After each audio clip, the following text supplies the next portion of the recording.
Hello everyone, and welcome to another edition of Paul's Cinema Picks of the Week. I'm your host, Paul Westbrook, and today we're going to be looking at the Marvel Cinematic Universe. Not specifically heroes like Thor and Captain America, the Incredible Hulk, and Hawkeye, and Black Widow. We're going to look at all of them, because today we're going to look at the Avengers films. The movies that... when they had all the other movies that encompassed this series, they brought them all together into one entourage film, which was the Avengers.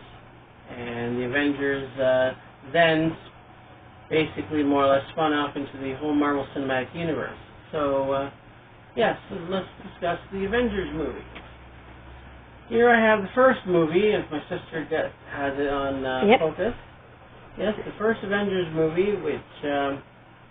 I believe came out in 2011, 2012, and this is the one that all the other movies like Thor, the Hulk, Iron Man, because Iron Man was the one that started the whole franchise, and then it went into the first ensemble film called The Avengers, where you had all the heroes come together to fight a big menace, and in this first one, the menace was Loki.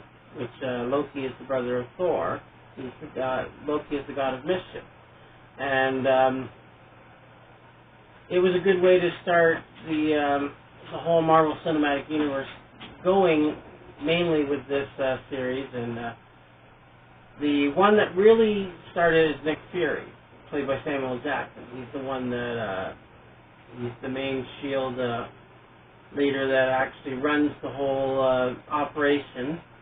And he brings all the heroes together, and so he brings Captain America, the Hulk, and all in one film, so that you get to see them all together. And in this one, they fought Loki, and it was directed by Joss Whedon. It was for its time, it was the big box office success at theaters. I know a few people thought this was going to be like a Best Picture thing, but no, it's more of a box office success film. But if you like action, you like Marvel superheroes and all the different characters, then you certainly enjoyed seeing the Avengers. And I remember going to the theater and seeing this one. It was an awe experience, because when you get it on the big screen, like movies like this are actually built for big screens, so you really enjoy it. And of course, yes, you have Black Widow that's in it, Scarlett Johansson, who's great as that character. She started it in Iron Man 2, and then just moved up to the Avengers film from there.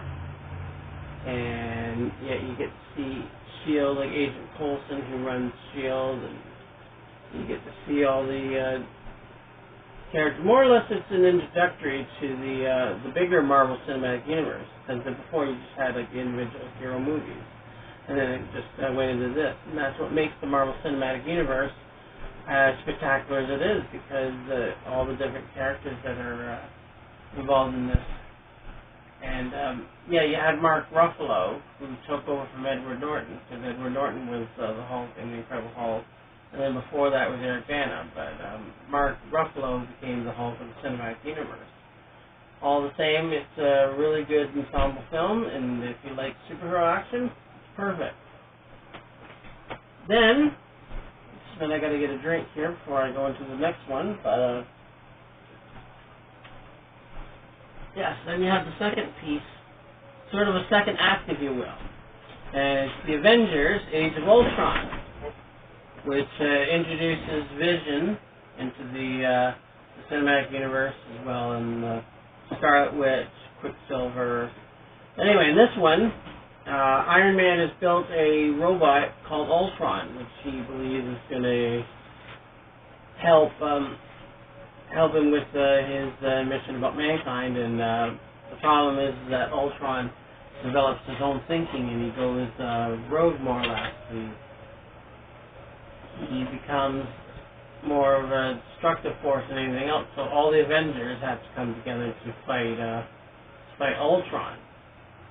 And Yeah, the character of Vision is a very interesting one too, because you have a romantic dynamic between Vision and then Elizabeth Olsen's Scarlet Witch,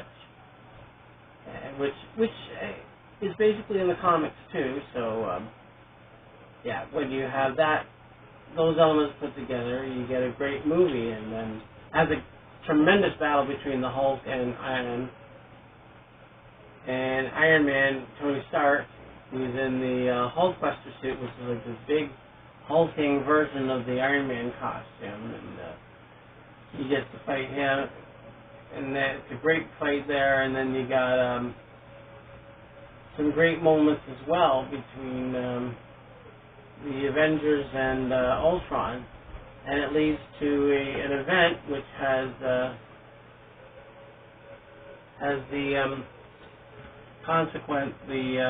bad consequences of the actions that the Avengers do. So there's more of a thinking dynamic there as well. And yeah, this one continues into the Marvel Cinematic Universe, and it's building towards the rising of Thanos. Thanos being the main character at the time of this phase of the Marvel Cinematic Universe. And personally, one of my favorite villains. I absolutely loved Thanos, and I thought as each film builds along in the post-credits, you have to watch a lot of these post-credits so you get to see a bit of Thanos there at the conclusion of the film, because that's what they're building towards, the battle with the big bad villain in the upcoming ones, which I'll be discussing very soon. Yeah, and Joss Whedon continues bringing the Avengers along, and the bonus feature on this one, by the way, you didn't really get a lot. You just got a look at the locations that the Avengers was filmed, that each of the Avenger films are filmed at, and it's pretty spectacular. I like a lot of the backstage stuff, so it's perfect for me to watch. And I like this one. I like the first one the best because you had Loki as the villain, and here you have Ultron, but at the same time, each film has to have a different villain, so Ultron was also a very interesting nemesis for the Avengers. Then, I have to say this in two parts, because this is a two-part to one individual movie. First, you have the Avengers Infinity War. You got that one, sis? Yep. And then here you have Endgame. And Endgame was part two, but first we're going to discuss part one. Here you have all the Avengers together, then you bring the Guardians of the Galaxy, and you bring the Wakandans from the Black Panther series in it, and then everybody has to battle Thanos, who was played brilliantly by Josh Brolin. Did a tremendous job as the most formidable supervillain in hero history, in the cinematic universe history. And you got, like I said, the Guardians of the Galaxy come in, and the Wakandans, and you get Doctor Strange and his group, and Thor, and a lot of superheroes actually die out in this film, believe it or not. Because in the theme of the movie is sometimes to win the ultimate battle, you have to lose. So when you lose the battle, ultimately you come back and then you win the big battle at the end. But yeah, I thought Thanos was tremendous. And you even get Spider-Man in this movie, the newer Spider-Man. Tom Holland, who was introduced in the Captain America series in Civil War, which was the third of the Captain America series. So you get Tom Holland, and then it carries on into this film. And it was tremendous. It's at times very tragic, but at the same time, it really keeps you glued into how the film is. And yeah, again, Thanos was to me the ultimate villain, so it was perfect. So, until the introduction of Kang, which is going to be in the upcoming Ant-Man movie, and then the Kang Dynasty, and that's going to be he's sort of like another godlike villain, much similar to Thanos. But this one here is the ultimate battle is with Thanos, and it doesn't really turn out too good for our heroes. at the start, but that's for the lead-in to the next movie and final one I'm going to discuss here, Avengers Endgame. This continues the Infinity War saga. You could even watch it like one after the other because it's like one big story. And it's like the final battle with Thanos, and the remaining Avengers that survived Infinity War have to sort of go back in time and find a way to deal with Thanos. That way before he does what's called his big snap. That's where everything in existence just pretty well changes or goes out of existence altogether. And it encompassed 22 interconnected films altogether, thus making it the ultimate climax of an epic journey, as they say here. And it's more of a thinking movie because it says, Earth's heroes will finally understand how fragile our reality is. Sacrifice must be made to uphold it. So it's like a story of friendship, teamwork, and setting aside difference. And then you have to overcome the impossible odds. And yes, there is an ultimate battle at the end, so you have to stay to the end till you see the final match between Thanos and all the Avengers once everything is pretty well back the way it was. And yes, it concludes the Avengers, the first big phase of the Avengers. Like I said, there's going to be more. There's going to be Kang Dynasty, Secret Wars, and all that coming up. So we'll have to stay tuned about that. But yes, the Avengers is the ultimate ensemble movie for anybody who likes Marvel films and stuff, just like Justice League was for DC.